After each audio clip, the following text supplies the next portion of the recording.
Yan, maraming kababayan na po natin sa iba't ibang panig ng Pilipinas ang natulungan ng Love for All project ng ating First Lady Maria Luis Liza Araneta Marcos. Kaagapay po nila ang Public Attorney's Office at ang ating PAO Chief Persida Acosta sa programang ito. Kaugnay niyan, narito po ang pangyayari sa Love for All Caravan sa Quezon City.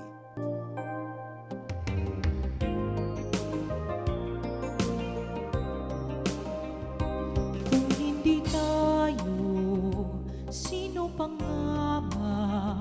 Bayang Pilipinas, pagkaganda, magmamahal at kakalinga. Tinatayang nasa 2,000 residente ng Quezon City ang natulungan ng Love for All program ng ating unang ginang Maria Luis Liza Araneta Marcos. Kasama sa mga naging benepisaryo ng programa ang mga nabiktima ng bagyong Karina at Habagat. Isinagawa ang aktibidad sa Rise and Garden ng Quezon City Hall Complex.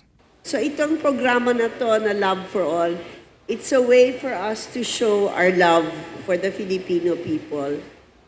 Dito'y pinagkaloob ang libreng serbisyong medikal, gamot at laboratorio, dagdag pa ang iba't ibang government services.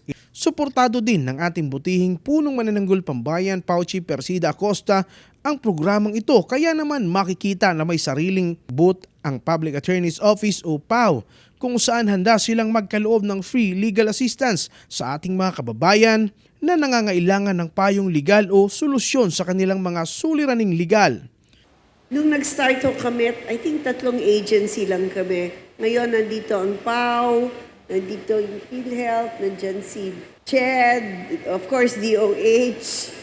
Maasahan na kaisa ang Public Attorney's Office sa pangunguna ng ating hepe sa mga ganitong proyekto ng pamahalaan na naglalayong mailapit sa ating mga kababayan ang mga government services para sa lalong ikagagaan at ikaaayos ng pamumuhay ng mamamayang Pilipino.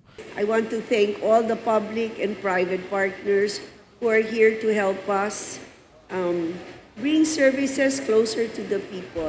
Love for all. Libreng laboratorio. Love for all. Libreng konsultasyon. Love for all. At libreng gamot para sa lahat. Love, love, love. Love for all. Para sa hashtag Pala News, ako si Gerald Ranyes, kaisa ni PAO Chief Persida Acosta. Katarungan laban sa kahirapan.